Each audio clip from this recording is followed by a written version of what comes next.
First trade we're going to talk about that happened was it Tuesday? Yeah, the Kike Hernandez trade.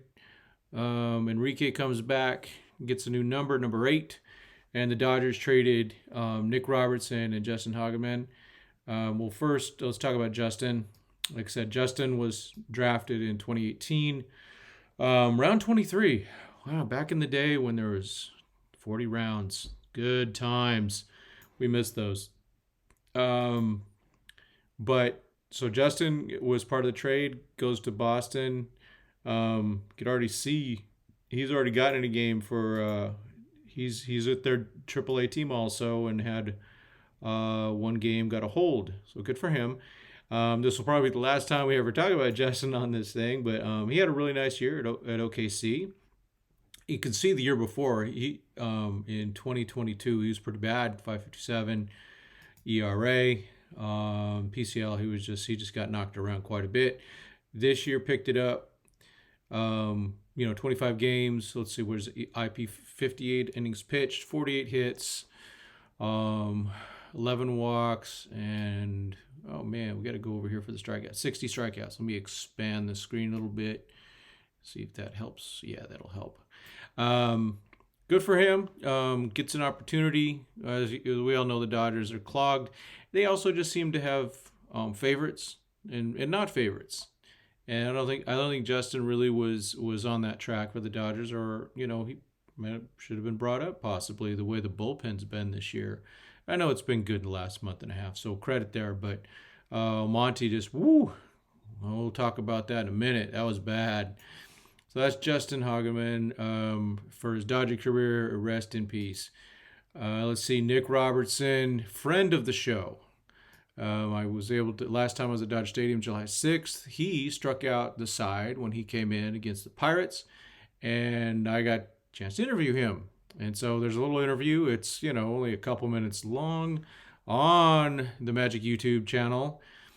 And, but Nick, spent, 2021 in AA, and then a lot of 2022 in AA. Finally got promoted to AAA and have nine games.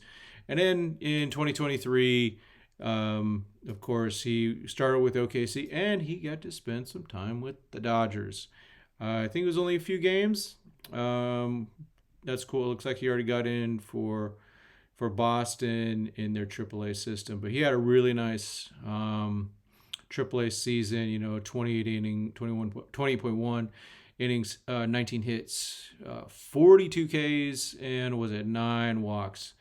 And then with the Dodgers, he had only really a couple good outings. I'll admit that. So he did get knocked around. He 10.1 innings, 17 hits, 13 strikeouts. Is what it is. I had high hopes for him, but that's it. Thank you, Nick, for your kindness.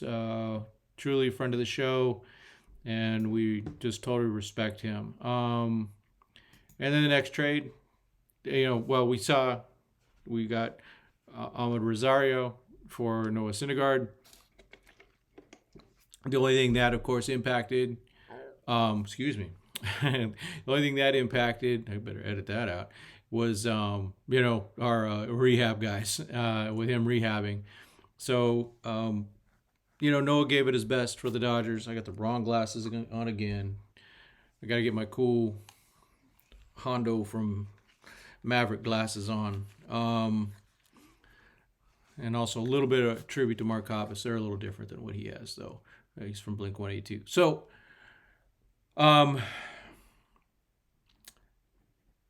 we had the trade of the next trade, of course, was what happened today. We had the Dodgers got Lance Lynn and one of the greatest Dodgers of all time, Joe Kelly. By the way, I am drying my 2 Joe Kelly shirts. I have the Nice Swing shirt, and then I have the Joe Kelly Fight Club shirt. Those will be on display. I'll be wearing those. Glad to have Joe back in a lot of ways.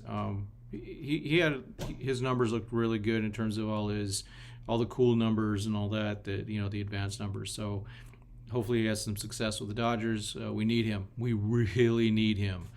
And then, of course, we got Lance Lynn, who pretty darn terrible. But as a lot of people said, there's a couple points, right?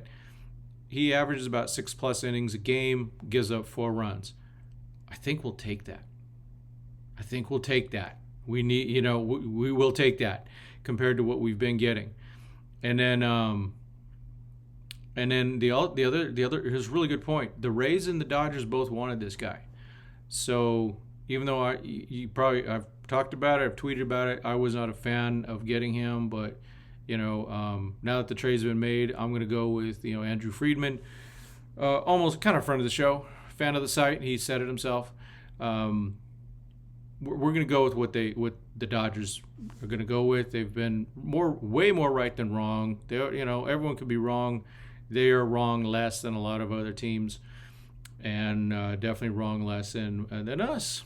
But so the Rays and the Dodgers want him. Think they could fix him. We shall see. Sounds like he's going to start Tuesday, Wednesday, or something like that. It'll be interesting. I actually saw him pitch at Dodger Stadium, but that was in June, and he got beat up pretty good. Strikes out a lot of guys, though. Even with his bad numbers, strikes out a lot of guys. It's just a matter of him listening. He's going to have to be teachable. That's a big thing, right? He has to be teachable.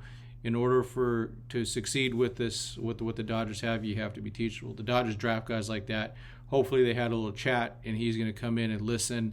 I know he's kind of one of those old school dudes, and I respect the old school. He wants to go complete games. He wants to throw more than 100 pitches. He wants to do all that stuff. But, let's look at what old school guy, Madison Bumgarner. Nobody has signed him. I don't think anyone cares about him. He is basically old schooled himself out of the league. And so can't be so stubborn. Or Lance Lynn will not have much of a contract demand next year. The cost, though, rough. Okay, Trace Thompson, that's fine. I mean, Trace has been really good at OKC. We know how Trace can be hot and cold. All the best to him. He's a nice guy. First interaction actually was with my son. My oldest had an interaction with him in 2016. Just the kindest guy. All the best to Trace Thompson. I really hope he sticks in the major leagues and can play another 5-10 years in the major leagues. And we get a chance to stick with the White Sox maybe. Stay with them a couple years at least, and then someday reach free agency and do what he wants. But he will be missed in many ways. I mean, he was well liked, really good human. Just had, just really everything fell apart for him this year. So we'll see what happens. And the next guy, of course, was Jordan Leasure. And that was a tough one. You look at this, 35 innings and 56 Ks. Ooh, boy, that's pretty darn good. So White Sox are getting a good one there. That was in Double-A. So Jordan and the other guy we'll talk about, oh my gosh, he shares the same birthday that I do, except I'm a little bit older, and he was born just really a few days before my youngest son. So this is a guy that this may hurt. This may hurt. So we'll see about that. 24 years old. However, I got to be honest with you. Guys who are already relievers, the Dodgers will be happy to trade them. Guys in the minor league system that are just relievers right now, they're on the block before just about anyone else. And so if it takes an extra reliever to make a trade happen, they're going to do it. And that's where the next one really gets me, because I think the other guy that they traded, Nick Nastrini. Oh my gosh. Nick Nastrini. Why did I say Nastrini? Oh, I did go to Italian sandwich place today. I don't know. Nick Nastrini, truly a friend of the show. I said it before, but he shares the same pitching coach my son used to have. My youngest one, he used to pitch, the best pitching coach in San Diego, a man named Patrick Edwards. If you have a kid in the San Diego area, dial him up. Just hit me up. I'll get you his contact information. He is the best. He's also, Nick is the guy plays. He's a off-season catch partner with a guy named Michael Mikado with the Rays, and Michael played for me in Little League and was a teammate in juniors, which is 13s and 14s, and then was a teammate of my son in travel ball also. So Michael Mikado, buddies with Nick Nastrini, friend of the show, lives real close to where I used to live. Went to Cathedral Catholic. So it's a real bummer. I texted, DM'd him, just sent him a little kind message. I do think he's in for big things. This one does hurt. This one really does hurt. I'm not a fan of it, to be honest, but again, I'm not in charge. Let me get the chat up. I'm missing the chat. The chat. There it is. Because I saw that. Yeah, so Nastrini, that is rough. I don't like trading Nastrini. Hey, Austin, good evening. Disappointed to lose. Yeah, encouraging things. Nice getting production 1 through 9 this year. Yeah, we have. Nick's a good one. This 2021 draft, there's going to be a lot of those guys that make the big leagues. We already got Emmett Sheehan from that one. Leasure and Nastrini are both from that draft. And I expect them to be in the major leagues within a year or two. Probably Leasure a little quicker just because he is a reliever. Nastrini here, 73 innings this year, 85 punch outs, 37 walks. So if you all don't know the story about Nastrini, when he at UCLA, he was terrible in terms of control. He really struggled with that. And he's been with the Dodgers, and they keep getting narrowing, getting him better and better, and so that's great. What I worry about these guys when they leave the organization is that they don't have the same level of instruction and knowledge that the Dodgers have. So hopefully the White Sox do not screw this up. So all the best to Nick Nastrini.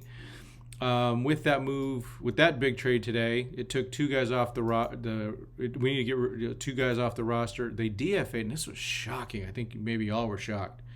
Maybe the Dodgers feel Nastrini's weaknesses make him a future reliever. I did see a tweet about that. Maybe that's the case. I honestly believe, and I think I've said this before, I believe that if the Dodgers think a guy's not going to be a starter, they're going to let him be traded first. So Bobby Miller, I think they do believe, is a starter. So that's why we have him. And so we'll see what happens. It's going to be really interesting with Nastrini. All the best to him, whether it's starter or reliever. I just want to see that kid make it. And so we lost Eddys Leonard. Well, we haven't lost him. He's been DFA'd, which means what? He has to be officially waived or released. I can't remember. Or go through waivers. If he passes it, they can keep him in the organization, or they have to trade him. I would expect him to be traded. We will talk about future trades soon. So Eddie's, he got off to a terrible start this year, but dang it, he really got moving this year. Last year 264, this year 254, but I think that's only going to improve. I do hope we can somehow retain him. That makes Austin Gauthier our top shortstop prospect, at least in terms of levels. I don't know if he's the actual one, but it's so cool to see him in the top 30 for the MLB pipeline. It just makes me so happy. Awesome. So Eddie's, gosh darn it, just a good guy. Covered him in 2021 with the Quakes. Got a chance to chat with him briefly in spring training. Really nice guy. I hate it, but that's part of this. Whatever happens with Eddie's, and I don't say it right, I know. He's just a guy that you want him to prosper. Good dude.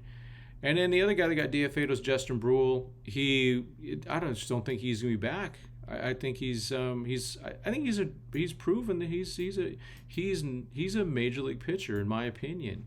He's a lefty. He doesn't throw terribly hard. He throws all that breaking stuff that sweeps across the plate. This year in the minors, they had him. What's that? Cal League briefly. He pitched one game. I missed that. Wish I would have seen that. But with the Dodgers, 407 ERA. He came in though and did some dirty work. In AAA dominated. So there's no reason for him to go back.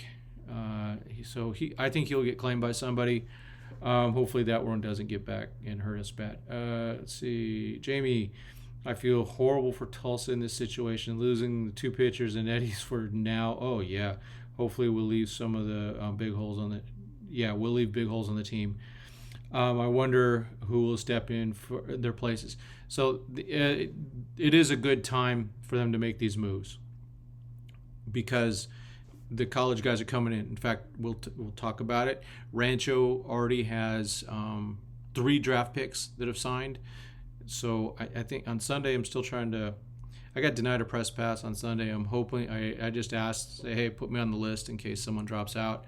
If that doesn't work out, I might go up to Rancho instead. We'll see. Or I may stay home and hang out with my wife.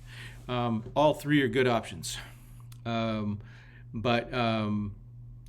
a lot of holes there. They'll be pulling some people up for sure. So expect, 2 or 3 from the Great Lakes. It does leave a hole. So I do think they need to bring up an infielder for sure. I don't know who it would be. I don't think Freeland's quite ready yet. We'll see about that. There's tons of pitchers, so that'll happen. No issues at all. I kind of like that. Might be a little quick, and he had a rough start last time. I like to see Bruns go up, but he's not a reliever. But that staff is getting a little short. I would expect some more promotions to come, but also a lot of these are going to happen after the trade deadline. So Justin Brule, I think he's gone. I did an article about him way back when he wasn't known. Met his dad online. Good dude. Really appreciate him.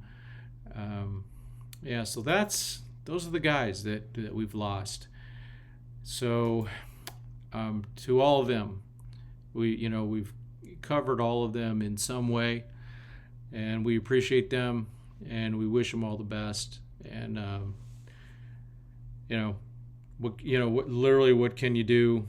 Let's just hope that they all get a better chance with other organizations, but also to not regress because they are moving to another organization.